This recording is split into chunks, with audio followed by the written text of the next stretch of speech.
Bonjour à toutes et à tous et bienvenue sur N1, votre podcast 100% NBA des équipes de The Playoff. En cette période de post-season, on revient sur les matchs de playoff et aujourd'hui, on va se pencher sur les équipes à domicile. Je sais pas ce qui se passe en ce moment, mais c'est incroyable. Sur 7 matchs joués dans ce deuxième tour, un seul a été remporté par une équipe qui a joué à domicile. Donc comme toujours, je suis en compagnie de mon fan d'Enix Yaya, qui pour ce premier tour, ça va, ça se passe pas trop mal. On dit rien. Il n'y a rien, on dit rien. On verra après. Et notre deuxième chroniqueur aujourd'hui, il est comme moi, il est plus en playoff, mais c'est Elian, comment ça va? Moi, ça va nickel. Et puis, j'ai envie d'entendre un peu Yaya s'enflammer pour pourquoi pas avoir une redescente la semaine prochaine. J'ai envie de rigoler un peu. Mais toi, tu sais quoi? Toi, t'es le genre de grand, tu vois, t'as envie de lui mettre un écran dans le dos pour le sécher direct, tu vois. Tu sais, le truc qui est pas appelé. Oh. Bon, avant de commencer les hostilités, on va revenir, on va faire un petit peu de promo pour les autres podcasts. Donc, on a le podcast NFL Tailgate toutes les semaines. Pour les fans de foot US, vous avez aussi le podcast D1 Elite. Et bientôt, il y a l'ELF qui reprend. Pour les fans. Lundi, il y a une émission en live sur Twitch avec toute l'équipe de l'ELF et encore une fois le président John McKeon. Exactement. Pour les fans de MLB, vous avez aussi First Pitch. Et pour finir, chaque week-end de Grand Prix, vous avez votre rendez-vous F1 avec Warm Up. On va comment? Ouais. Une chose, il y a un podcast Tailgate qui va sortir là ce même jour, ce vendredi. Avec votre serviteur. Ouais. Messieurs, juste avant de commencer, je voulais vous donner une stat. Puisque dans l'histoire NBA, seulement 6 équipes se sont qualifiées après avoir perdu les 2 premiers matchs à domicile. Et justement, cette stat, elle est importante, puisqu'on commence avec la série entre les Cavs et les Pacers. Cleveland, toujours privé de Darius Garland pour débuter cette série, ils ont été surpris au premier match. Et pour le deuxième, ils ont été privés de Garland, donc qui était toujours indisponible, mais aussi d'Evan Mobley et de DeAndre Hunter. Et donc, ils ont aussi perdu ce deuxième match. Donc Mitchell sur ce deuxième match, il a essayé de prendre ses responsabilités, il a inscrit 48 points avec 7 passes décisives. Les Cavs y menaient de 7 points à 50 secondes de la fin et ils ont choke avec un game winner de Tyrese. Yaya, est-ce que toi tu penses que c'est déjà un peu la fin pour ces Cavs? On va voir. Gros match pivot le 3 parce que ça peut mettre le feu, mais du côté d'Indiana, mais alors très sous-côté Indiana, mais l'année dernière, ils étaient en finale de conf. Exactement. Là, ils ont l'expérience. Est-ce que du côté des Cavs, on a l'expérience? Non, on n'a pas l'expérience. Est-ce qu'on a des joueurs qui ont l'expérience? Non. Est-ce qu'on a des joueurs qui sont problématiques sur le terrain? Il y en a quelques-uns, et c'est pas ceux qui sont blessés le plus. Donc, du coup, tu vois, le ballottage, il n'est pas forcément très très favorable du côté des Cavs, et surtout maintenant il va falloir aller gagner du côté d'Indiana, et c'est pas chose aisée avec leur public qui est chaud, et ils ont d'autres joueurs hyper chauds, et on va en parler. Ouais, c'est clair. D'ailleurs, en parlant du fait que déjà Indiana l'année dernière était en finale de conférence, moi je voulais souligner le fait que l'année dernière aussi, ils ont eu de la chance avec les équipes blessées. Puisque l'année dernière, ils avaient affronté les Bucks qui n'avaient pas Giannis. Ensuite, ils avaient affronté Tenix qui était rincé comme jamais. Non, cette année... non. Surtout où il y a, comment il s'appelle, OG Anunoby qui se blesse aux ischio, et c'était le bascule de la série. Oui, c'est ça, mais je veux dire, même le reste de l'équipe était fatigué. On l'avait pointé du doigt déjà. Oui, mais je pense que c'est surtout la blessure de OG Anunoby. Oui, c'est clair. Et donc là, cette année, ils tombent sur les Bucks sans Damian Lillard. Et ensuite, là, ils ont les Cavs qui ont plus Garland. Et donc là, on a Evan Mobley et DeAndre Hunter qui se blessent. Elian, toi, qu'est-ce que tu penses? Est-ce que ils ont juste, ils font le travail grâce à ces blessures, ou si c'est eux quand même qui sont au-dessus? Après, moi, j'ai envie de dire que d'un côté, c'est le jeu. Tu vois, enfin, je veux dire, ils vont pas s'empêcher de gagner parce qu'il y a des blessures en face. Il faut quand même leur rendre à César ce qui appartient à César. L'année dernière, ils vont quand même en finale de conf. Ok, il y a des blessés en face, mais ils y vont. Cette année, là, ils sont en train de refaire un coup face à la meilleure équipe de l'Est. Bon, il n'y a rien de fait, hein, c'est 2-0, c'est encore possible. Mais ce que je veux dire, c'est que toujours quand Indiana gagne, on va plutôt dire que c'est l'autre équipe qui a perdu. Alors qu'au final, je trouve que Indiana, ils ont une équipe assez complète et capable d'embêter pas mal d'équipes. Alors certes, sur les 2 premiers matchs, enfin surtout sur le deuxième, les Cavs doivent le prendre. Enfin, je veux dire, c'est pas possible de se faire rattraper de 7 points à 50 secondes de la fin. C'est un peu une faute professionnelle de le perdre celui-là. Mais ils doivent le prendre. Mais à un moment, je pense qu'il faut aussi remettre les fleurs à Indiana, qui fait une bonne saison, qui finit très fort aussi la saison régulière. Mais encore une fois, c'est à l'image de Tyrese Haliburton. Il a été élu joueur le plus surcoté de la ligue. Et on dirait que Indiana est un peu dans. Alors que, en fait, Tyrese Haliburton est super fort. Mais on dirait qu'Indiana, c'est un peu pareil, quoi. Les gens se disent, bon, on les surcote un peu, ils sont pas si forts que ça. Mais au final, ils arrivent encore à peut-être s'emmener en finale de conférence. Ouais, c'est clair. Moi, c'est vrai que depuis le début des playoffs, je fais que dire que vraiment Indiana m'impressionne, que pour moi, ça joue vraiment très bien, etc. Mais c'est vrai que je peux quand même pas m'empêcher de penser qu'ils ont énormément de chance. Là, depuis les 2 dernières saisons, à chaque fois, ils affrontent des équipes blessées, quoi. Oui, mais Euh, je suis désolé. Stop. Alors, excuse-moi, je te coupe. Mais la chance, ça se provoque. Et ils vont la provoquer. Moi, je suis désolé. C'est une équipe qui sait où elle est extrêmement bien coachée. Elle sait exactement où elle va, ce qu'il faut faire pour gagner les matchs. Et c'est une équipe qui est moderne. On se moque un petit peu de Miles Turner, mais Miles Turner est un joueur. il est monstrueux. Voilà. Et surtout, il y a un joueur. On parle toujours de Tyrese Haliburton, je suis désolé, mais c'est pas lui le franchise player de cette équipe. C'est pas lui. Smith. Non, c'est Nembhard, pardon. Siakam. C'est Pascal Siakam, mec. Pascal Arrête. Siakam. Justement, je trouve que le fait que justement on ait donné chacun un joueur différent, ça prouve aussi à quel point ils sont profonds et ils ont du talent un peu partout, quoi. Et pour moi, c'est quand même Tyrese l'image de la franchise. C'est l'image de la franchise parce qu'il est là depuis plus longtemps, mais je suis désolé. Le step qu'ils ont passé, c'est quand Siakam est arrivé, il donne au jeu quelque chose de hyper différent. C'est-à-dire qu'il peut à la fois poster s'il y a besoin de poster, jouer en extérieur en spot-up shooter, pénétrer, il est all-around, il défend. Moi, c'est un gars, honnêtement, il a fait changer de dimension cet effectif. Et Haliburton était très sympa. On se souvient qu'ils sont allés en finale du In-Season Tournament l'année dernière. Et c'est à partir du moment où Siakam est arrivé que ils ont encore monté d'un niveau, tu vois. Et moi, cette équipe, elle me plaît surtout grâce à Siakam. Plus que Haliburton. Ou Haliburton, c'est un vrai meneur à l'ancienne où c'est pass first et puis après si le jour où ça rentre c'est injouable, mais sinon c'est surtout des passes, quoi. Après Haliburton, on peut dire tout ce qu'on veut, mais le mec lui pour le coup on parlait de Ty Jerome tout à l'heure en off, mais lui Haliburton il n'y a pas peur de la lumière, hein. Quand il y a un dernier tir à prendre ou un dernier drive à faire, il va y aller, hein.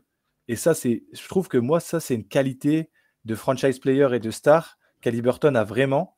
C'est qu'il n'a pas peur de ces moments-là, en fait. Et limite, il kiffe, on le voit kiffer, quoi. Enfin, donc, c'est ça que j'aime beaucoup chez ce joueur, parce que qu'il fasse, comme tu dis, un match au tir où il est un peu moins bon, déjà, il est toujours bon à la passe, mais au tir, il peut être moins bon sur certains soirs, mais les derniers ballons, lui, il va les prendre, hein. Et sur le rythme. Moi, en fait, ce qui m'impressionne sur lui, c'est la façon dont il tient le rythme du match. Et pour un meneur, c'est essentiel. Et il est un peu old school, tu vois. Grave. Et je trouve qu'il fit, mais tellement bien avec son coach. Parce qu'on n'en a pas parlé, mais Rick Carlisle. Les gars, Rick Carlisle. Déjà, put some respect on his name. Le gars, il a été champion. Et toutes les équipes qu'il a menées, il a toujours fait du super boulot avec. Et là, aujourd'hui, il a l'effectif qui lui correspond et il sait exactement où amener le match. Ouais, quoi faire. Il sait quoi faire tout le long du match, on a l'impression. Il contrôle. Et en fait, moi, j'ai l'impression qu'il contrôle complètement le match et qu'il outcoach Atkinson. Ça veut dire qu'il l'amène sur un jeu. Alors, ok, Atkinson a moins d'armes à cause des blessures, mais il amène le match sur son terrain. Ça veut dire que le rythme qu'il veut et les endroits, il amène la balle là où il veut, à sortir les joueurs là où il veut. Donc après la série là, elle est à, enfin, je veux dire la fin de match elle est folle du deuxième match, mais la série elle est à 1 partout. C'est pareil quoi. Enfin, je veux dire sur le deuxième match, le match il peut carrément basculer du côté de Cleveland s'ils font pas nimp en fin de rencontre. Ouais, bien sûr, ça se termine à 1 point d'écart. Hein. Je pense que là, c'est juste le basket qui a parlé, quoi. Enfin, et c'est une succession d'actions, tu vois. Mais après, comme on l'a dit, il a provoqué cette chance et ils sont allés le chercher. Ouais, c'est clair. Moi, je voulais juste appuyer sur Nembhard parce qu'en fait, c'est pas le joueur des Pacers dont on parle le plus. Et pourtant, je trouve qu'il est tellement important. Déjà pour cacher Tyrese Haliburton en défense. À chaque fois, c'est lui qui se fade les plus gros attaquants adverses sur les lignes extérieures. Il met des énormes shoots. Là, pour le premier match, il a 5 sur 6 à 3 points. Vraiment, il fait un travail de l'ombre monumental.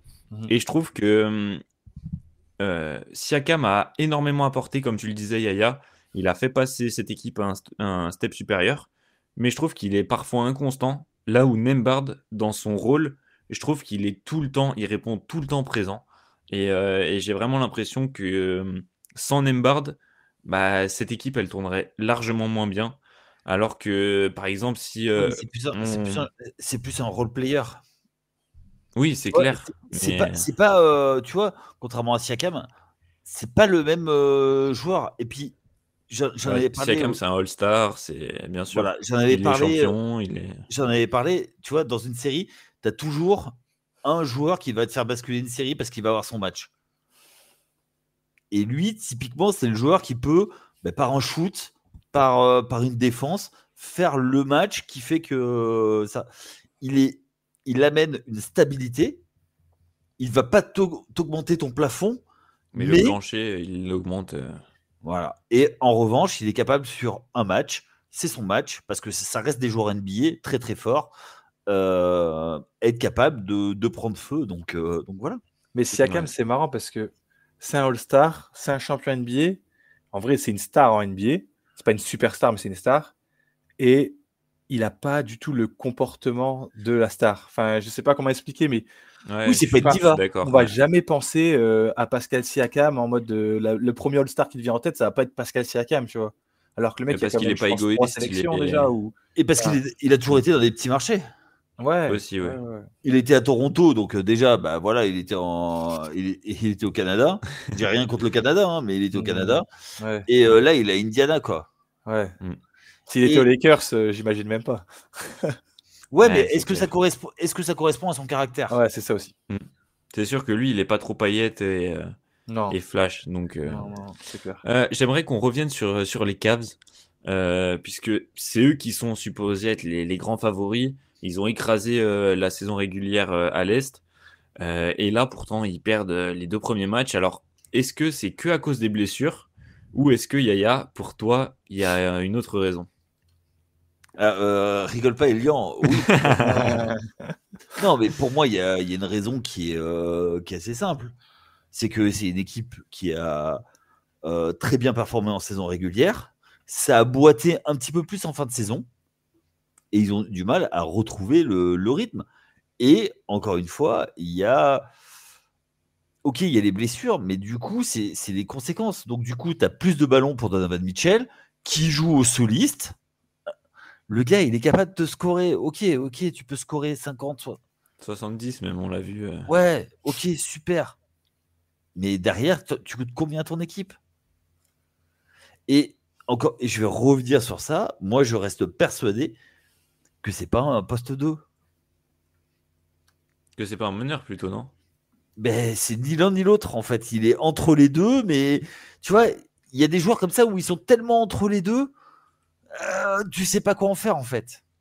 Et en plus, en défense, compliqué. Je trouve qu'il se donne quand même là sur ses playoffs. Ouais, j'ai regardé les matchs. Franchement. Non, mais sérieux, on dirait toi en boîte de nuit. Attends. Toute mesure gardée. Non, mais toute mesure gardée. Mais je trouve qu'il fait des efforts et que c'est pas un plot comme l'a été Luka, par exemple, cette année, je trouve, tu vois. Non, mais je trouve qu'il a fait les efforts quand même. Et alors, oui, c'est sûr que ce sera jamais un Drew Holiday ou quoi, mais après, il faut se rappeler que le tour d'avant, il tabasse Miami. Miami, ce que c'était de Miami. Mais quand même, 4-0 sans bavure. Mm. Je veux dire, c'est quand même surprenant que là. Après, moi, je pense que du coup, ça montre aussi qu'ils ont quand même un effectif très rodé, mais qu'il fallait pas enlever trop de pièces, quoi. Et là, on le sent que ça coince un peu. Et c'est des pièces hyper importantes en même temps. C'est 2 de leurs All-Stars. Je veux dire, vous enlevez 2 All-Stars à n'importe quelle équipe de ces playoffs, bah, c'est plus les mêmes équipes. Hein. Donc, c'est aussi logique, les gars. C'est clair. Juste pour terminer, est-ce que selon vous, le fait que Kenny Atkinson soit un coach rookie, ça lui. Il est pas rookie. Euh, Il a déjà coaché les Nets. Il les a amenés en playoff, les Nets, de mémoire. Ouais. Ah oui, non, c'est vrai. Ouais, je sais plus. Ouais, bref. J'ai Et il compris. s'est fait remercier Mm. pour ça, d'ailleurs. Pas de problème. Non, là, il voulait Steve Nash. C'est Durant, il voulait Steve Nash à l'époque. Ouais, c'est ça. Quand il Ah est oui, arrivé. voilà. Exactement. Alors qu'il venait de Ouais. faire une bête de saison, il avait mis D'Angelo Russell All-Star Game, il me semble. Ouais. Ouais. Mais ouais, le fait qu'ils viennent d'arriver donc à Cleveland avec cet effectif, etc., est-ce que vous pensez qu'il manque un peu d'automatisme ou la saison régulière, il a déjà eu bien largement le temps de s'adapter à cet effectif? Moi, je reste persuadé que pour les playoffs, Donovan Mitchell, si c'est ton option numéro 1, c'est un peu l'edge. Ok. Donc pour toi, ça n'a rien à voir avec le coach. Non, c'est l'effectif. Moi, je suis désolé, mais aujourd'hui, est-ce que tu laisses sur le terrain 45 minutes Donovan Mitchell pour gagner un match? Moi, personnellement, à un moment, je ferai un ajustement et en défense, il a beau se donner, il est ciblé. Ah bah ça oui, c'est sûr, c'est sûr. Et donc, du coup, moi, je retrouve le même Donovan Mitchell qu'à Utah. On en parlait en off. Mm. C'est la même chose. C'est la même chose. Et malgré tout, moi, je pense que il passe au révélateur, là. C'est pas le bal alpha qu'on pensait. Mais alors, qu'est-ce que tu attends de lui? Parce que là, tu vois, il a fait une perf avec 48 points, 9 passes décisives, donc ça prouve qu'il n'est pas non plus trop soliste. Qu'est-ce que tu attends de lui, justement, pour dire, bah, c'est pas de sa faute à lui s'ils perdent? Mais quand il marque 48 points, il limite son adversaire à 20. Et surtout qu'il finisse avec la victoire. C'est ça. Oui, mais Mais après, il peut pas jouer tout seul non plus, non, quoi. non, moi je suis d'accord. Non, mais Comme vous avez dit, il manque leur sixième homme, il Moi, manque leur défenseur de l'année, il manque le meneur titulaire. Je suis curieux de savoir qu'est-ce qui se passe en fait cet été si encore une fois là les Cavs tu te fais sortir au second tour par Indiana alors que tu as été premier de saison régulière. Qu'est-ce qui se passe cet été? Tu fais quoi en fait? Est-ce que tu pensais avoir un groupe de fous parce que tu as fait une saison de fous et en fait tu te retrouves à te sortir au second tour? Après, Moi j'ai hâte de voir. Bah, pour l'instant on n'y est pas. Ça se trouve ils vont gagner les 2 prochains matchs, ça va retourner à 2-2, ça va être fou. Mais ce que je veux dire, j'ai hâte de voir si jamais ils se font sortir. Punaise, à Cleveland, ça va tirer la gueule parce que qu'est-ce que tu fais, genre? Ouais, mais il n'y a pas la pression non plus à Cleveland. Il n'y a pas une grosse pression Non, médiatique. ça c'est vrai. Il n'y a pas de grosse Donc- pression médiatique, mais je veux dire, ce serait complètement décevant et quand même, tu te demanderais, est-ce que c'est pas cette équipe, elle n'a pas un plafond, tu vois? Après, tu pourrais toujours dire, bah, il y a eu les blessures cette année, donc. Mais moi, je pense que même sans les blessures, cette équipe, elle a un plafond. Ok. Oui, et pas un plafond champion NBA. Ouais, je pense pas non plus. On va passer justement. Et une des. Ouais. Excuse-moi. Et on n'en a pas parlé, mais Jarrett Allen, quoi. C'est mieux que l'année dernière. Ouais, mais. C'est mieux que l'année dernière. C'est mieux que l'année dernière. Et ça fait combien de temps qu'il joue Ouais. Ça fait combien de temps qu'il est en NBA? Ça fait combien de temps qu'on espère et tout? Et non. Après, pour moi, c'est pas lui là le. Ah non, mais au bout d'un moment, il faut qu'il apporte plus, quoi. Ouais, peut-être plus Parce de que matchs référence. Tu parlais de All-Star, je crois qu'il a une Il sélection. en a une. Ouais, il en a une. Ouais. Mec, voilà, quoi. Ouais, on attend un peu plus quand même. Est-ce que tu vas. Mais il va finir à Milwaukee en remplacement de Brook Lopez. Hein. Alors franchement, moi je prends. Hein. Non, mais En vrai, Et- il faudrait que de temps en temps, là, ils nous sortent un 20-15 et qu'ils y mettent tout le monde d'accord, quoi. Enfin, faudrait que ça arrive, en fait, de temps en Mais temps. en fait, Bah, là, c'est tu vois, le dernier match, il a fait Ouais, il a il a été fait un bon. 22-12, hein. Ouais, bah, c'est pour ça, tu vois. Donc, mais tu vois, Ça, j'avais vu, ouais. Jared Allen, pour moi, c'est un sous Rudy Gobert. Est-ce qu'il n'est pas un peu meilleur offensivement? Ouais, bah mais si, moi je trouve si. Ah, ouais, quand mais même, Mais hein. défensivement, il est moins bon, mais Défensivement, il est voilà. moins bon, mais offensivement, il a plus de mains quand même, hein. c'est plus un rim runner, Jared Allen, Ouais, ouais, que, on le voit. que Gobert. Puis on le voit mieux, même il a plus de finition. Même il a plus Ouais, de il est finition large. quand même. Ouais, moi, je trouve en dessous. Bon, Ah, mais au global, sûrement, tu vois, dans ce qu'il va laisser en NBA, c'est sûr. Mais sur le niveau de l'attaque, je trouve que Jared Allen, il Et a du plus coup, tu vois, on de parlait de talent. construction d'effectifs, tu vois, du coup, tu retrouves Donovan Mitchell avec une même configuration, en fait, d'équipe qu'à Utah. mais de toute façon, ça fait plusieurs années qu'on dit que l'effectif il est mal construit. L'année dernière, on a dit de toute façon, Garland Mitchell, ça peut pas marcher, Allen Mobley, ça peut pas marcher. C'était qui le meneur à Et- Utah? C'était Conley. Ouais. Est-ce que Garland, c'est beaucoup plus fort qu'un Conley? Je suis pas sûr, hein. Conley à l'époque, hein. Conley à Mais c'est un l'époque, peu le même profil, moi, je trouve. c'était un très bon joueur, hein. Ouais. Bon, Ouais. on va Enfin, passer bref, sur, ouais. sur les champions en titre, justement. Et pour Boston, c'est un peu le même combat, finalement, que Cleveland, mais sans les blessures. Alors, ils ont Porzingis qui a toujours sa maladie étrange de post-season, hein, comme la saison Ouais. dernière un petit peu. Mais sinon, ils sont à 100% et ils ont choke sur les deux matchs, sur les deux premiers matchs. Les Celtics, ils ont perdu à chaque fois alors qu'ils menaient de 20 points dans le troisième quart-temps. Et à chaque fois, ils ont pris une énorme vague new-yorkaise. Yaya, ça arrive de se faire surprendre et de se faire remonter, mais deux fois de suite, c'est pas un peu trop là? Allez, Yaya. Moi, je dis rien, je bouge plus. Je dis Non, mais rien, je bouge plus. sors de ton rôle de fan et Dis que t'es content, s'il te plaît. Bien sûr que je suis content, mais j'y crois pas, en fait. C'est pas possible. Vu la réussite au shoot à 3 points, le truc, c'est que on rappelle, ils sont à Boston, 25%, hein, Boston. Sur les deux matchs, ils sont ça, à 25 réussis sur 100 tentés. ça va pas. C'est pas possible de rester comme ça, quoi. Mais justement, est-ce que ce manque de réussite à 3 points, bah, c'est pas en grande partie grâce à l'excellente défense des New-Yorkais? Ça défend très bien quand même, hein. Ouais, ça défend bien. Le dernier match où ça finit aux alentours des 90 points, Ouais, ça arrivera, mais ça arrivera pas tous les jours. c'est Michael clair. Bridges, je trouve qu'il fait un énorme travail sur les extérieurs. Giannunobi, pareil. Anunoby, il est impressionnant. Ah ouais, franchement, les Mais deux moi, là. Les deux, ouais, faut se les farder. Et l'effectif, de toute façon, il a été construit pour ce moment-là. Grave. Exactement. On en a parlé plusieurs fois, Yaya, et c'est Et clair. en fait, ils sont construits en miroir face à Boston. Mm. Et l'objectif, c'est que ça, c'est Boston, dès qu'on les. Le moment de vérité. Ouais, c'est clair. Et la différence, c'est que vous avez 4 et que Boston, Porzingis, il est toujours absent. Oui, mais il y a Ford. Alors Ford, bon, après, maintenant qui est pris par l'âge. Mais. Ça fait le taf défensivement encore. Oui. En tout cas, c'est vrai, hein. Oui. Après, il y a aussi une chose, c'est que sur la série, pour l'instant, ça joue. C'est-à-dire que les arbitres laissent jouer. C'est du vrai East Coast. Voilà. Basketball.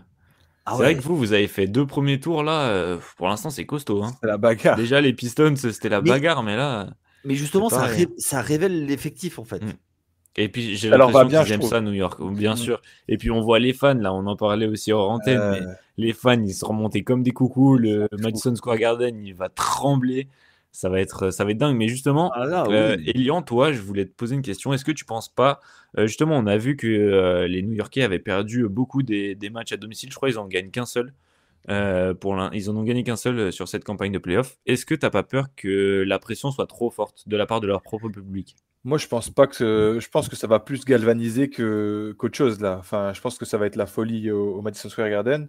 Et je pense que honnêtement, le point de tournant de cette série, on en parle. Enfin, tu viens de l'évoquer, mais ça peut être Karl Anthony Towns.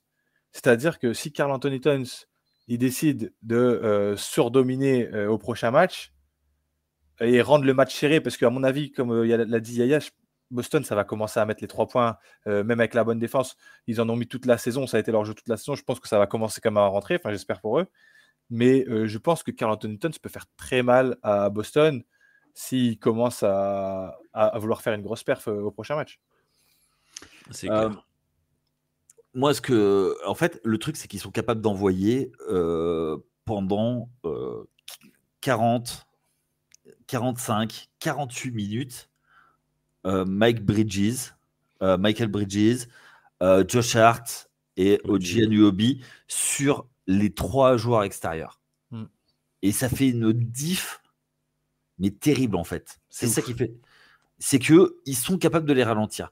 Et cette année, Thibodeau a été malin, il n'a pas tout dévoilé ses plans.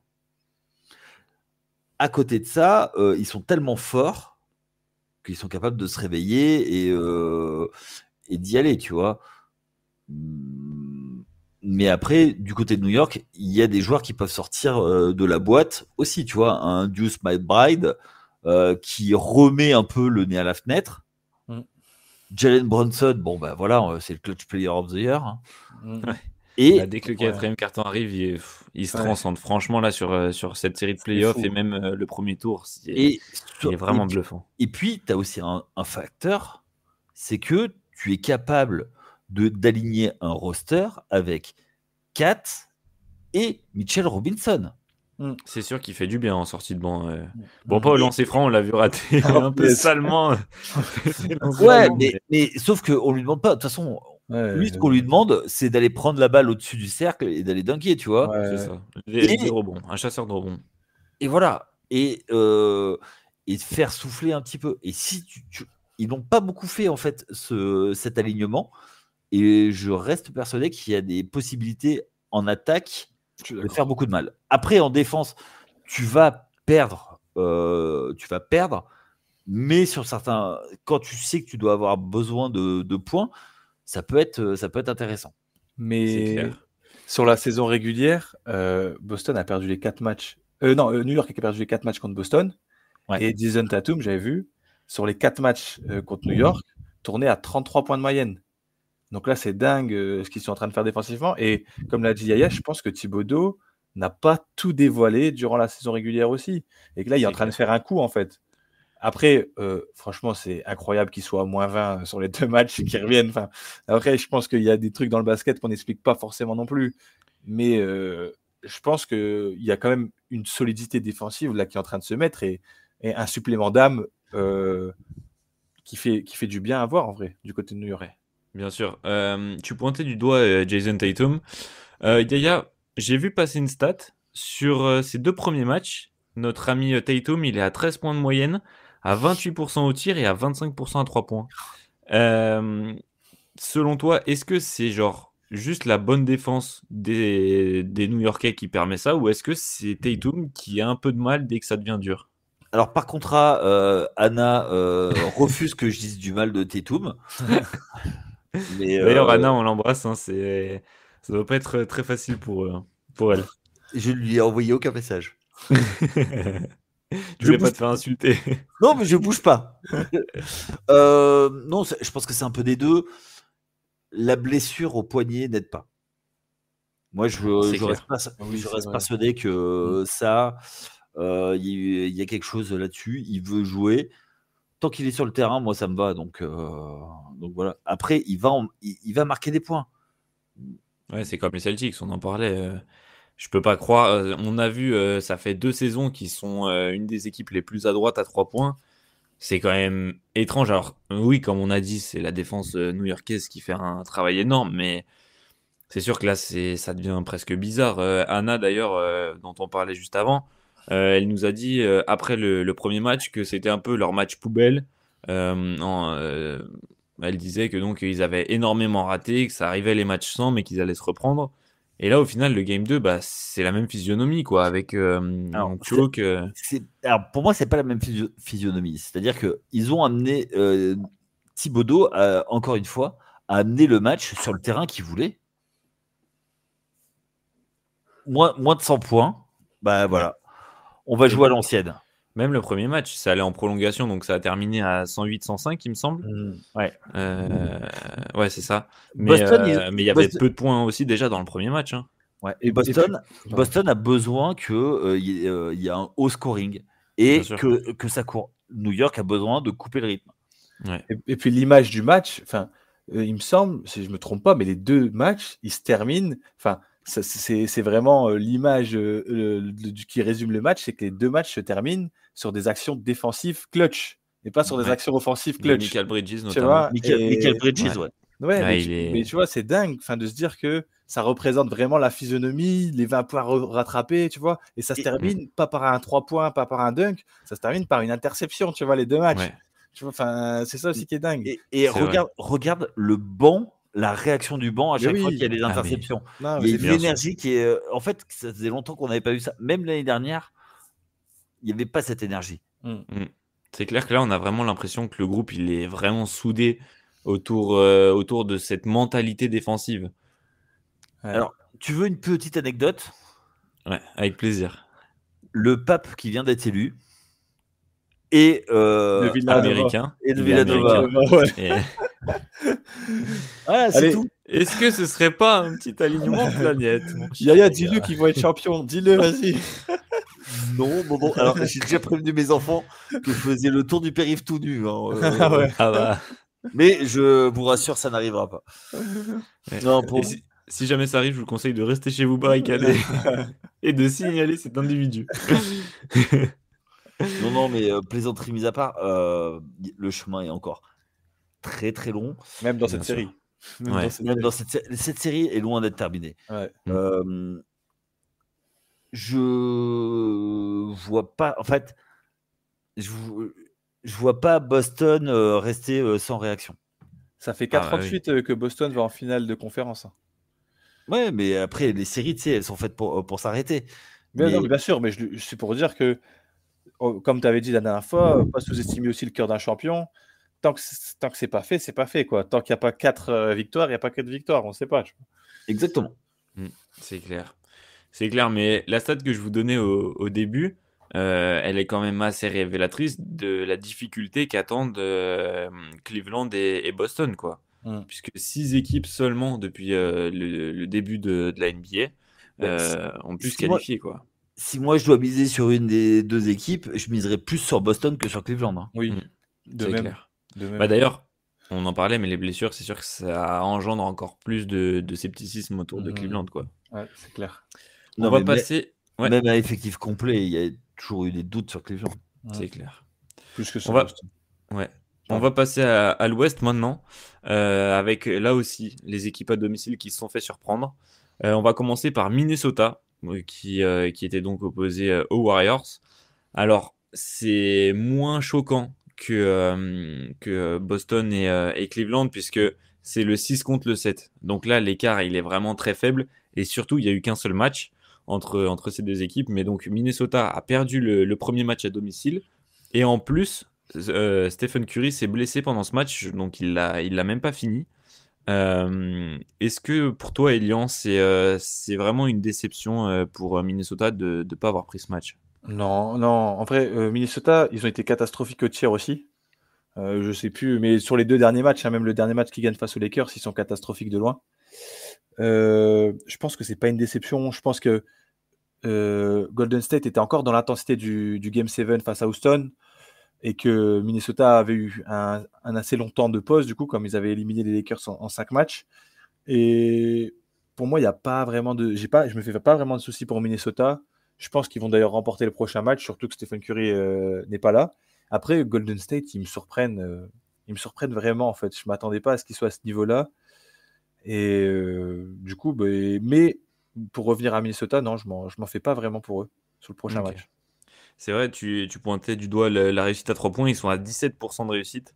Ouais, Donc non, c'est mais- dire à quel point ils étaient vraiment à côté de la plaque sur cet aspect-là du jeu. Edwards, il- il est à 1 point à la mi-temps, il finit à 23. Ouais, et il finit à exactement. 1 sur 5 au tir de loin, tu vois. Mais tu as senti que c'était pas leur soir. Et pareil, je pense que pour eux, ça va revenir. Et pour eux, pour le coup, par rapport à Boston, c'est qu'ils ont pas mal d'autres armes, alors que Boston a fort shooté à 3 points toute la saison. Donc en vrai, je me fais pas trop de soucis pour Minnesota sur la suite de la série. Ouais. Yaya, mardi, pendant le podcast, on était assez d'accord sur le fait que Minnesota était favori pour cette série. Est-ce que selon toi, ça change quelque chose dans la lisibilité du match et de la série ou tu rejoins Elian à dire que c'était juste un soir sans? Non, je pense que tu vois, avec l'adrénaline en disant putain, zut, on a perdu Chef Curry, on va y aller quand même. Mais sans Curry, je les vois pas. Je les vois pas. Il est blessé aux ischio. Ouais. C'est la blessure embêtante en playoff. Ça veut dire que même si ça va durer au moins une semaine. Ouais, ils ont dit une semaine, ouais. Mais après, c'est des blessures qui restent un peu, tu vois. Enfin, c'est ça. Et voilà. Et ça peut vite rechuter, quoi. Ouais, voilà. Et malgré tout, c'est quand même un joueur qui base beaucoup sur la vitesse. Ah, mais presque essentiellement. Tout le monde parle de son shoot, mais en fait, quand on voit tous les déplacements qu'il fait pendant les matchs, etc., les courses à haute intensité, les changements de rythme derrière les écrans et tout, c'est sollicitant à mort, quoi. Ouais. Et donc, du coup, tu vois, alors là, il y a Jimmy Butler qui a fait un gros, enfin, qui fait du Jimmy Butler. Robin. Ouais, mais il est tout seul. Faut l'appeler Robin. Budgild, il était chaud là sur les 2 derniers matchs. Budgild, il l'a envoyé. Oui, et mais pareil, c'est pas un joueur, je pense, qui va faire changer la série, tu vois. C'est un joueur d'appoint. Ouais. Oui. Et puis surtout, c'est un joueur de coup. Il est capable très bien de te mettre un match à 33 points comme il a fait au Game 7, d'enchaîner avec 24 points et ensuite d'enchaîner 3 matchs à 5-6 points, genre. Ouais. Il est super irrégulier. C'est le principe du shooter. Hein. Exactement. Quand il y a l'adresse, tout rentre. Et c'est des pyromanes, c'est ce qu'on appelle les pyromanes. Mais après, Minnesota a intérêt à augmenter le nombre de points et rapidement. Les Warriors n'arriveront pas à suivre. C'est sûr que là, ça a terminé à 99-88. Mais oui, mais marquer 88 points dans la NBA actuelle, c'est pas possible. Catastrophique. Ouais, c'est clair. Mais les 17% expliquent aussi ça. Ah oui. Exactement. Et après, moi, il y a quelque chose à faire à l'intérieur. On en a parlé mardi, c'est sûr que... C'est comme face aux Lakers, c'est à peu près la même chose. Tu tombes sur une équipe un peu small ball qu'il faut tabasser à l'intérieur. Mais je pense qu'ils vont le comprendre. Après, ils l'ont pris. Je pense que c'est une équipe qui a besoin de coups de pied aux fesses. Les Timberwolves. Surtout avec leur leader, tu vois. Ouais, beaucoup d'ego, tu sais, genre. Et puis voilà, ils ont pris le truc un peu. Bon, bah c'est bon, c'est les Warriors, on va les foutre à la retraite. Non, et puis en face, c'est quand même des champions. Donc là, maintenant, tu vois, s'ils gagnent les 4 matchs d'affilée, ça t'étonne pas? Absolument pas. Je serais même tellement pas surpris. Après, ça peut être une série longue aussi, tu vois. Mais moi, je serais pas surpris d'un 4-1, tu vois. Mais les Warriors, ils sont quand même surprenants, je trouve. Oui, c'est clair. Ils me surprennent toujours, en fait. Genre, je me dis, mais c'est plus possible qu'ils arrivent à gagner, tu vois, à gagner des matchs et tout. Et puis tu te réveilles le matin ou tu regardes la nuit et tu vois qu'ils sont en train de gagner. Je me dis, mais c'est pas possible. Genre, ils s'arrêteront compte de gagner, tu vois. Enfin, c'est ouf quand même. Et même Steve Kerr, je trouve qu'il fait vraiment un travail intéressant sur justement sa gestion à chaque fois de devoir affronter des équipes qui sont vraiment taillées différemment d'eux, avec des match-ups à chaque fois. Il y a une chose différente là. Ouais. Il y a quelque chose qui est différent. C'est que, tu vois, d'habitude, c'est les autres équipes qui s'adaptent aux Warriors. Qui s'adaptent aux Warriors. Et là, avec la sortie de Curry, ça va être à lui de trouver des solutions pour s'adapter aux problèmes posés par les Timberwolves. Et tu vois, on revient encore sur ce que je vous ai dit tout à l'heure. C'est sur quel terrain sur quel va avoir lieu la bataille. Ouais. Comme les Pacers dont tu parlais, qui arrivaient à imposer leur style et leur jeu. Et en fait, la clé, ça va être comment les Warriors, les Timberwolves vont imposer leur jeu aux Warriors. Et là, maintenant, en fait, tu vois, tu te retrouves avec ton joueur phare sur qui tu vas baser ton attaque, qui est là depuis 3 mois, quoi. Même pas 2 mois, Jimmy Butler. Ouais, c'est clair. Donc, du coup, c'est compliqué, tu vois. Parce que c'est pas comment il s'appelle, Draymond Green, que tu vas baser ton attaque, quoi, tu vois. Ah bah non, c'est sûr. Pour toi, c'est vraiment le tournant de la série, là, cette blessure de Curry? Oui, parce que sans Curry, c'est plus les mêmes Warriors. Ouais. C'est clair. Mais là, du coup, tu perds consciemment, espoir. consciemment, inconsciemment, le joueur que tu vas surveiller, ce sera toujours Curry. C'est clair. Donc là, pour toi, tu as un peu perdu tout espoir là pour ces Warriors. Bah moi, j'étais un On Timberwolves sait. believer. Oui, c'est clair. Et même mardi, on disait tous les deux, quand Curry était encore là, qu'on pensait que les Wolves allaient passer. Donc, Oui, mais là, ouais, t'as perdu tout espoir, quoi. j'ai pas perdu tout espoir parce que c'est du basket, tu vois. Mais je vois pas difficilement les Warriors gagner 3 matchs de plus, quoi, tu vois. Je vois C'est pas clair. comment. Je vois pas comment. Ouais. Et Lyon, tu rejoins cet avis-là. Ouais, je suis assez d'accord. Je vois pas les Warriors gagner. Et je vois Minnesota réussir à passer cette série, surtout sans Curry, qui est quand même le leader incontesté de cette franchise. Ouais. Justement, vous, quand vous écoutez ce podcast, le match 2 aura eu lieu, donc vous aurez déjà un élément d'analyse de plus que nous. Nous, on va passer justement à la dernière demi-finale de conférence entre OKC et les Denver Nuggets. OKC, sur le premier match, ils se sont fait surprendre. Le match a été assez serré. Tout le match, OKC avait pris un peu d'avance, mais ensuite il s'était fait rattraper. Et Chet Holmgren avait raté les 2 lancers francs un petit peu de la victoire. Et ensuite, Aaron Gordon a mis un game winner à 3 points. Il avait déjà poster salement Chet Holmgren pendant le match. Aaron Gordon, c'est vraiment, je dirais, le facteur X de ces Nuggets pendant les playoffs. On l'a vu réussir le dunk de la gagne face aux Clippers. Là, réussir le shoot de la gagne. Bon, lors du Game 2, OKC, ils ont tenu à rappeler qui était le patron et ils sont imposés 149-106. C'est une victoire totalement écrasante. Et Yaya, est-ce que d'après toi, le Thunder, ils sont lancés là?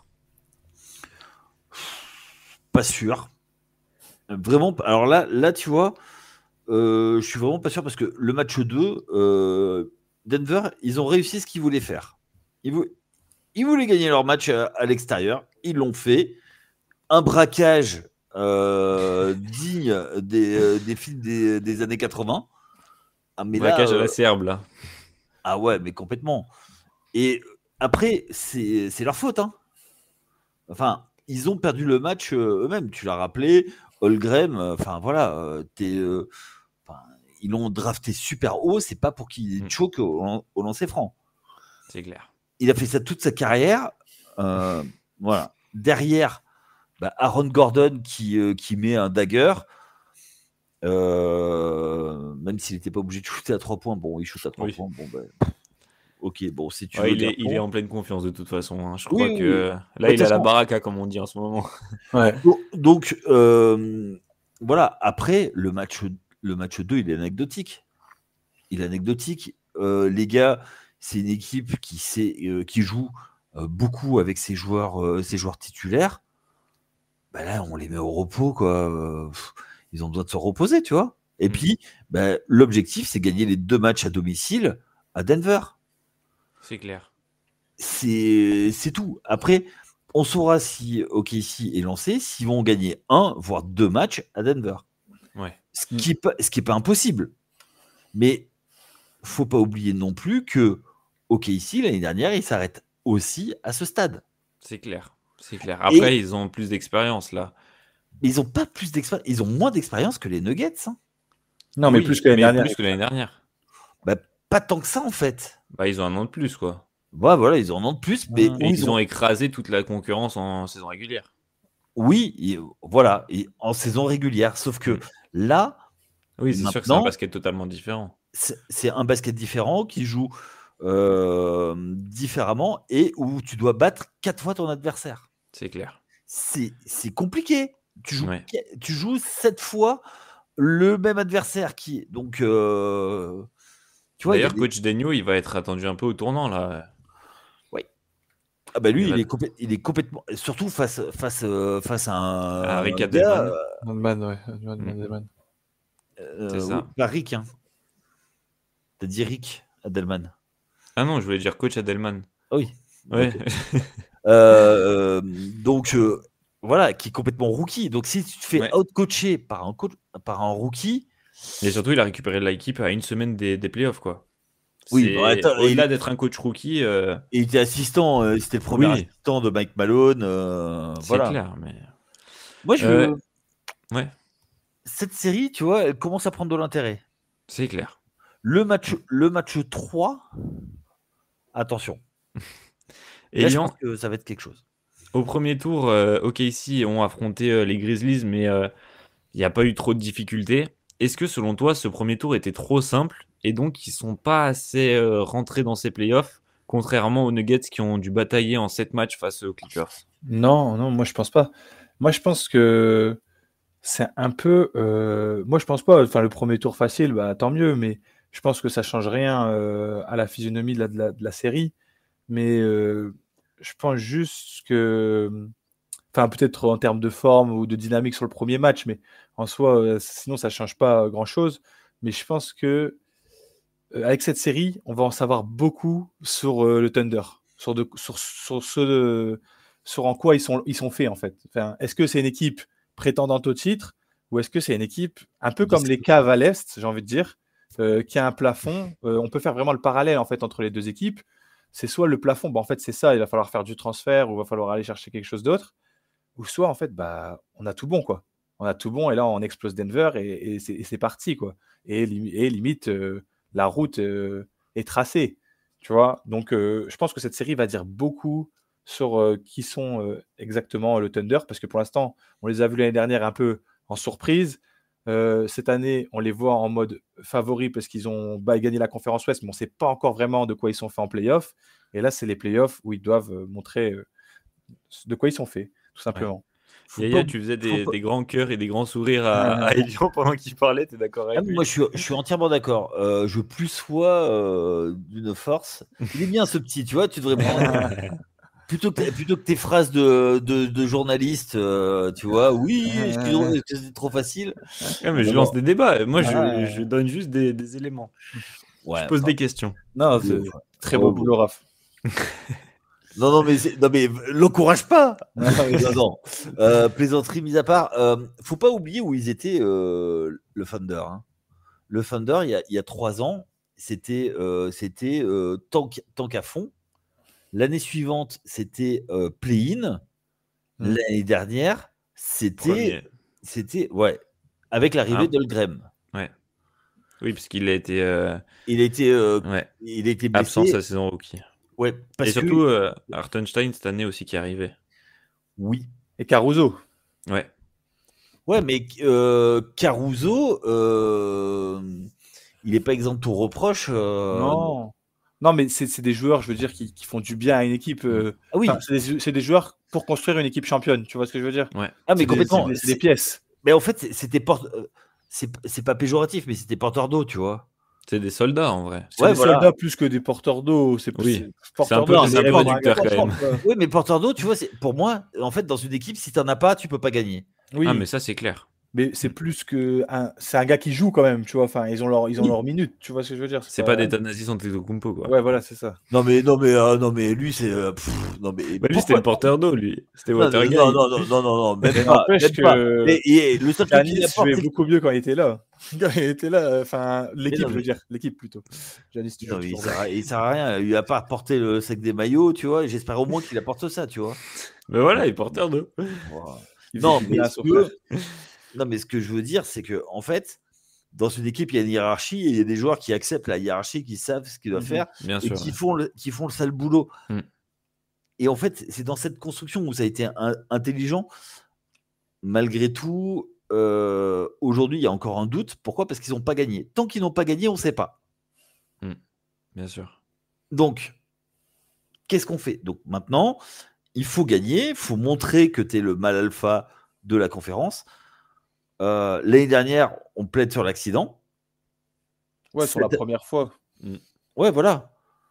Après, maintenant, let's go, quoi. Enfin, il faut qu'ils montrent quelque chose. Après, ils se font sortir en finale de conf sur un sur un coup du destin, tout ça. Ouais, voilà, c'est tout. C'est le basket, ça arrive, tu vois. Un match 7, tu vois, typiquement comme le shoot de Kawhi face Oui, Ouais. aux Sixers. Sixers. face aux Sixers, tu vois, ça rebondit 3 fois, machin. Mm. Bon, ben, qu'est-ce que tu veux dire? Mais Mm. sauf que là, Là, c'est trop tôt. ouais, voilà, tu reviens, tu fais la même chose, tu fais une grosse saison régulière, tu finis, tu te fais sortir par un 4e. Alors Mm. déjà, le coach, bon, ben, merci, mais maintenant, on va prendre quelqu'un d'autre. Il y en C'est a... le premier fusible. Et puis surtout, il y a 2 coachs qui ont été déjà champions, qui sont sur le marché. Oui, C'est vrai. c'est clair. Mais Donc, justement, avant les et playoffs. peut-être un 3e avec Doc Rivers, mais bon. Putain, si seulement on s'en séparait. Bref. Avant les playoffs, Shea, il avait dit championship or bust. Clairement. Là, s'ils se font sortir, C'est pire qu'un bust. on est d'accord. S'ils se font Ouais. sortir par Denver, c'est un énorme échec. Et Même s'ils sont jeunes, même si tout ça. mais Non il y a un Yaya, t'en penses point. quoi, toi? Pardon. Vas-y. Ah, mais moi, alors peut-être pas championship, mais tu dois au moins être dans la bataille Finale pour aller de en conf. finale NBA. Ouais. Tu dois aller en finale NBA. Et l'équipe qui. Après, ça dépend contre qui tu sors en finale NBA. Mais toute équipe autre que Boston, tu dois gagner. Ouais. Et Lyon, toi, tu voulais dire, pardon? Pardon, ouais, je t'ai coupé, désolé, Raph. Non, t'inquiète. Moi, je voulais dire, par contre, j'étais sceptique sur Jalen Williams. Déjà, je trouvais qu'il avait été un peu All-Star trop tôt par rapport à des Domantas Sabonis, par exemple. Et en fait, je suis agréablement surpris parce que pour le coup, je trouve que lui, il est au niveau de ses playoffs pour l'instant. Et je me demandais s'il avait cette graine en lui d'être plus qu'un joueur de saison régulière et d'être un joueur fort en playoff. Et je trouve que pour l'instant, il montre des bonnes choses. Et du coup, voilà, si j'ai envie de mettre j'avais envie de mettre ce petit like sur ce joueur du Thunder en ce moment. Et voilà, c'était juste une petite parenthèse Ok. pour dire que j'étais agréablement surpris. Ouais, bah c'est sûr que quand on compare à Chet Holmgren, par exemple, on en attend beaucoup de lui. Alors, c'est que sa deuxième saison NBA, puisque la première, comme on vous l'a dit, il était blessé toute la saison. Donc, c'est un peu tôt déjà pour Oui, mais être déçu de lui, mais c'est sûr alors, que c'était il rate quand même l'élu. des choses. C'était l'élu. C'était Bah, c'est ça, ouais. c'était le joueur qui devait challenger Wemby. C'est ça. Pendant la saison rookie, il se battait un peu pour le Il titre de a. rookie de l'année. Ouais, enfin, Wemby l'a éteint en Oui. entrant. Au bout de 3 mois, Oui, non, mais les au 3 premiers début, mois, il l'avait, Chet. ouais. Il a eu les rookies Ouais, du mais mois. après, ils ont joué l'un contre 2-3 mois. l'autre. Oui, c'est ça. Allez, Puis hop. de toute façon, on a tout de suite vu que Wemby, c'était un cran, voire 3 crans au-dessus. Oui. Ouais, Mais, mais Chet Holmgren, moi, je me souviens de les avoir vus l'un contre l'autre en championnat de jeunes. Oui, Coupe du Monde du 19, je crois. Ah, mais il Ouais. a des qualités de dingue, hein, Chet Holmgren. Ouais, C'est- et en fait, Holmgren était attendu pour être Mm. le joueur américain qui a ramené un Captain America, tu vois. Ouais, là, réunir la force. Après, les gars, je pense que Holmgren tombe aux Spurs. Il met quand même, il a des meilleures stats. Tu vois ce que je veux dire? C'est pas une question de stats pour Non, moi. non, mais je parle au global. Tu vois ce que je veux dire? Là, il tombe dans une équipe qui est déjà forte et il arrive pour Oui. apporter un plus. Sauf que là, pendant les playoffs, bon, il a un peu de mal. C'est C'est vrai, mais il y a presque moins d'attente, du coup. C'est son autour de arrivée qui les fait passer en Oui. Oui, qui les fait passer en contender. Mm. ouais, C'est clairement. clair. Parce que et aujourd'hui, tu vois, il manque ce petit truc Oui. où en fait, c'est pas une deuxième option, mais c'est une option 1 bis, tu vois. Et c'est même plus lui, c'est Mm. Williams. Ouais, Ouais, c'est Williams. Je Lui, trouve il est que l'option 3. je trouve Après, que il est jeune, hein. Mhm. Il est jeune, Ouais. donc il y a le temps, il va progresser. Mais là, sur ses playoffs, il doit montrer. Et puis, c'est peut-être la limite d'OKC. Ouais. Mais c'est sûr que là, dans ses playoffs, je trouve qu'il vraiment il souffre. Je le vois vraiment pas en contrôle. On a vu, il s'est fait poster par Gordon. Il rate des lancers francs. Je trouve qu'il a du mal à faire les bons choix, à jouer juste en fait. Tu me Non, mais rejoins, Elian, sur ça?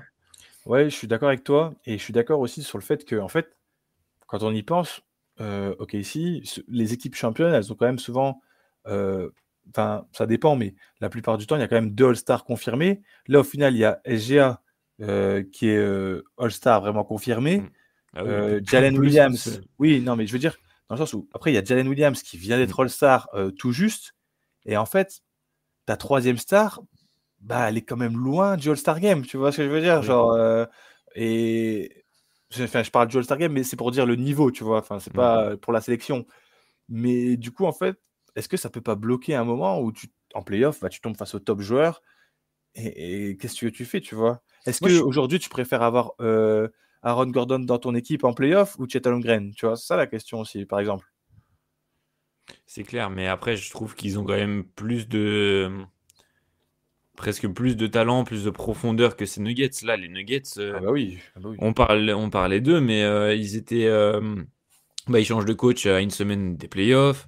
Il y a Jokic, moi je le trouve un peu seul. On a Michael Porter Jr. qui est à moitié blessé, il est pas bon. On a bah ouais. Jamal Murray qui fait des matchs. Enfin, moi je Un suis sur désolé, je trois, suis quoi. vraiment pas convaincu quoi. À chaque fois, ouais, il fait un bon match sur 5 quoi. Ouais, T'en penses quoi toi, Yaya? Ben, moi, il y a plusieurs choses. Déjà, je veux revenir sur ce que disait Elian, tu vois, sur le fait des All-Stars.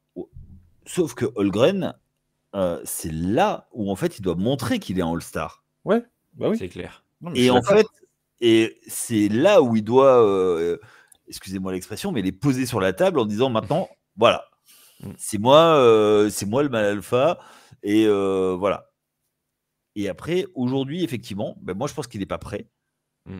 Il n'est pas prêt à ce rôle-là. Il le sera certainement. Oui. Après, c'est pas Et grave hein, de ne pas non, être non, au niveau des et playoffs pour sa deuxième année quoi. C'est mais clair. je trouve, mais on est dur quand même avec lui quand même. Il est sur 17 points quand même. Hein. Oui, 17 non mais points, c'est 17 sûr. points, enfin presque 17 points, 18 rebonds. Moi, je trouve que c'est dans l'attitude et dans les moments importants, tu vois. Mais c'est C'est là pour où je dire, le pointe ouais, voilà. du Ouais, mais doigt. c'est Mais pas lui.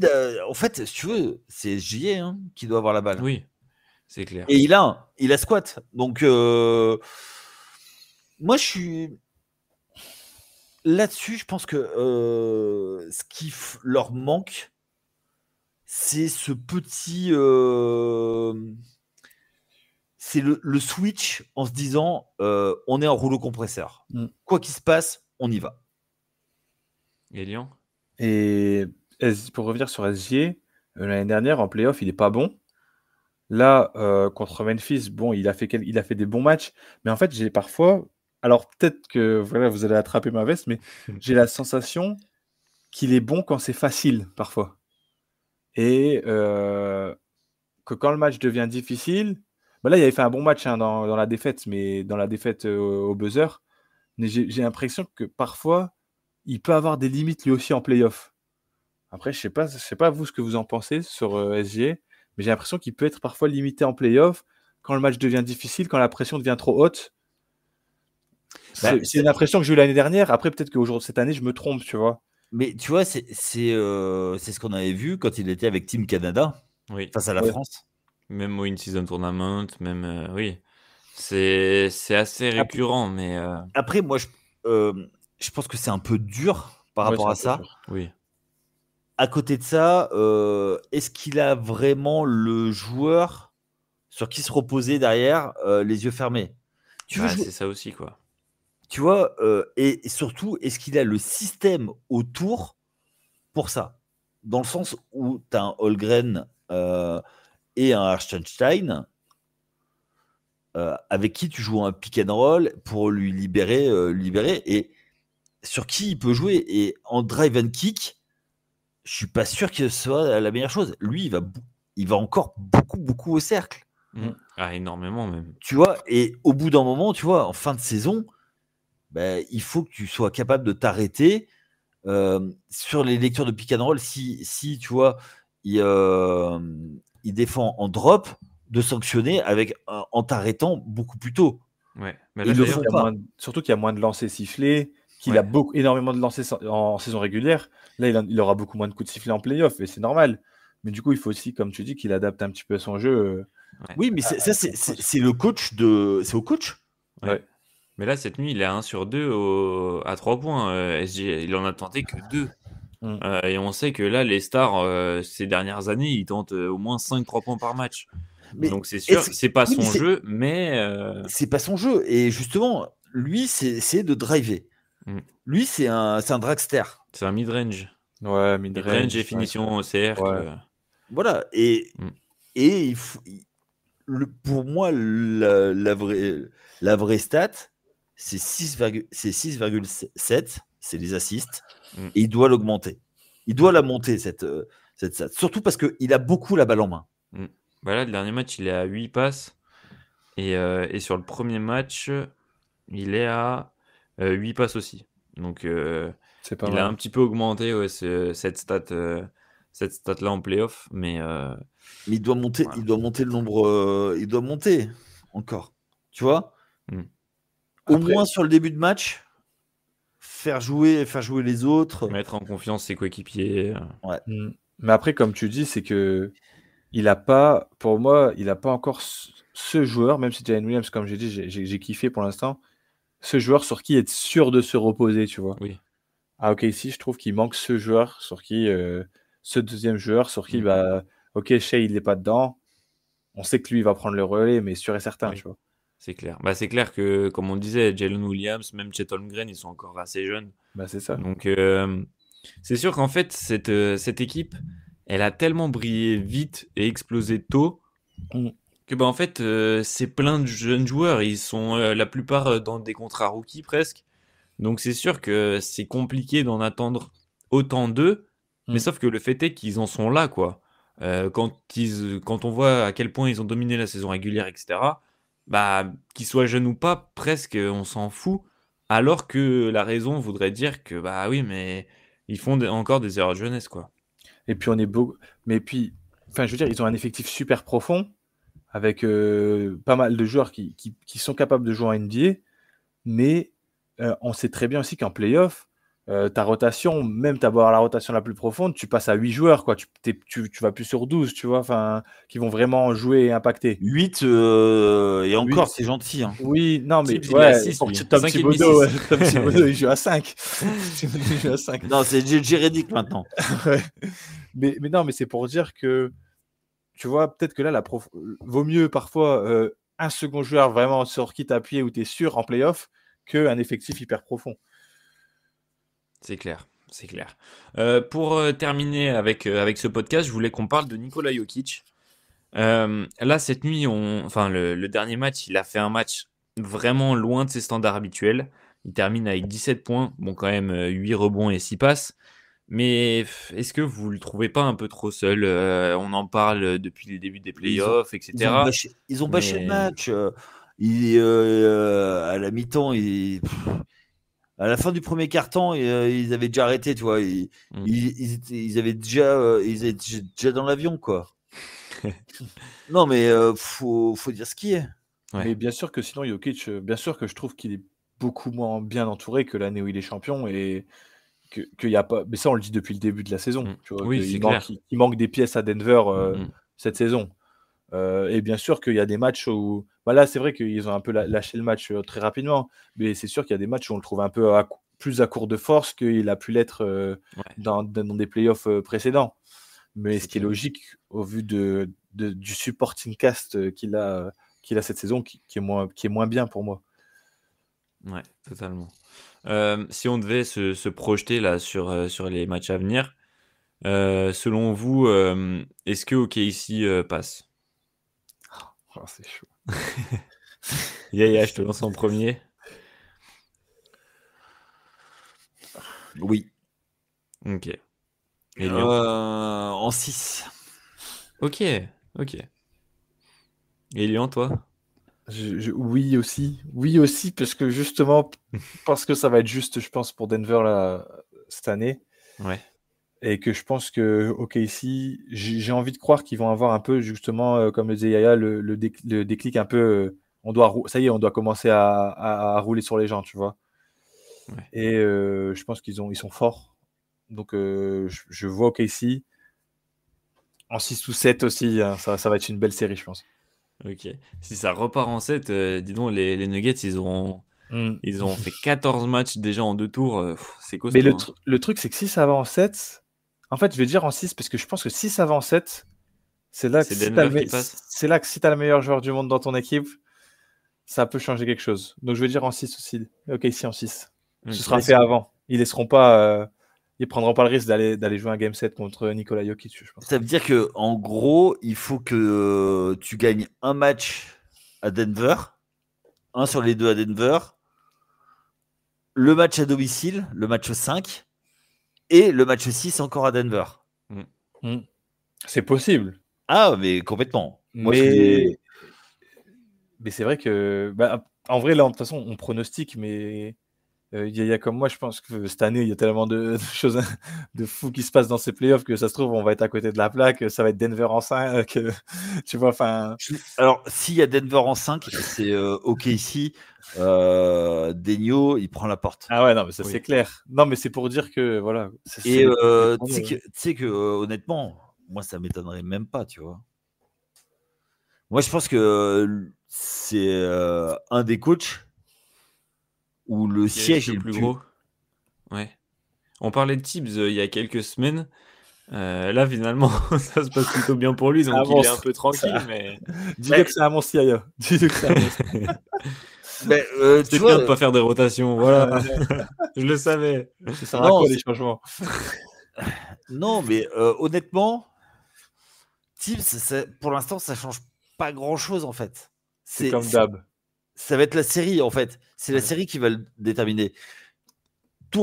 Même si tu passes, allez, on prend un exemple, on fait de la fiction, tu passes. Mais si tu vas pas en finale NBA parce que tu tombes parce que tu tombes et tu récupères l'avantage du terrain inespéré. Ouais. Non, en fait. Tu vas pas en finale NBA et tu te fais roaster en finale NBA. Tu crois que les fans new-yorkais vont pas lui tomber dessus? Oui, non, mais c'est clair. Mais en fait, là, tout le monde depuis le début, en fait, il a des points rouges partout, Thibodeau là, tu vois. Ouais. Les snipers, ils ont armé, ils attendent. Ah bah ouais. Surtout Ah que là, bah ils ont ouais. construit l'équipe cet été dans le but d'aller loin. Oui. Ah, ils font venir C'est 4 pour vrai. ça. Hein. En vrai, on n'en parle pas, mais New York, ils ont une pression aussi. Hein. Ouais. Enfin, je veux dire, là, c'est on a clair. l'impression que c'est extraordinaire ce qu'ils font, et ça l'est, mais c'est pourquoi ils ont été construits, tu vois, d'arriver à ce moment-là et d'avoir cette chance de faire ça. Ah mais C'est complètement. clair. Complètement. Donc, Moi, je reste quand même. Parce qu'en fait, quand tu es fan des Knicks, chaque fois que tu as eu de l'espoir, tu as pris un retour de bâton, mais tellement fort. C'est clair. Mais tellement fort. Et c'est Oh. clair que là, quand on voit les vidéos des fans à New York dire Knicks in 4 et tout, moi j'ai quand même une petite voix dans ma tête qui me dit attention à pas se Non, voir mais, trop beau trop vite quoi. Ouais, mais les mecs- ça hype quand Ah même. mais bien sûr, Franchement, j'ai envie de les tu, voir en finale, les Knicks. J'ai envie de les tu voir en gagnes finale 2 matchs NBA. face au champion chez lui, bien sûr que Ah ouais. Ah, mais, peux prendre la confiance, mais vous étiez pas nés, les gars, mais en 99. Ah si, moi j'étais né. Ouais, mais tu regardais pas la NBA. Non. Bah voilà, tu vois. Moi, oh là là, le match 3 contre San Antonio, mais oh les gars, mais oh. Je crois que enfin bon, c'est un de mes plus beaux souvenirs, ce match. Avec le dunk de Latrell Sprewell sur Jermaine Jackson. Le père de Jermaine Jackson Jr. ok. Ouais. Et ouais, il lui met un tomard. Oh là là là là là là là là là. Allez le chercher sur YouTube, les amis. Oh là là là. Oh là là. Bon, après, les Spurs, c'était trop fort et trop de blessures. Patrick Ewing blessé, tu vois, on l'aurait eu. Oh là là là là. Tu vois, voilà. Tu vois, Toujours les blessures. Hein. Je te parle de ça, mais regarde, les Knicks, on était contents et paf, patatras, on se fait. Enfin, bref, comme d'hab. Bon, on verra bien sur la suite de ces playoffs ce qui va advenir de ces Knicks, de ces Cavs, de ces Celtics, de ces Pacers. Et à l'ouest aussi, ça va être passionnant de suivre ça, même s'il y a un petit peu moins de gros accidents industriels qui sont prévus. Merci à tous les deux d'avoir été avec nous. C'était vraiment un plaisir de pouvoir débattre et débriefer ces matchs de play-off. Et je vous remercie aussi de nous avoir écoutés. Bonne journée si vous nous écoutez en journée et bonne soirée si vous nous écoutez en soirée. À bientôt.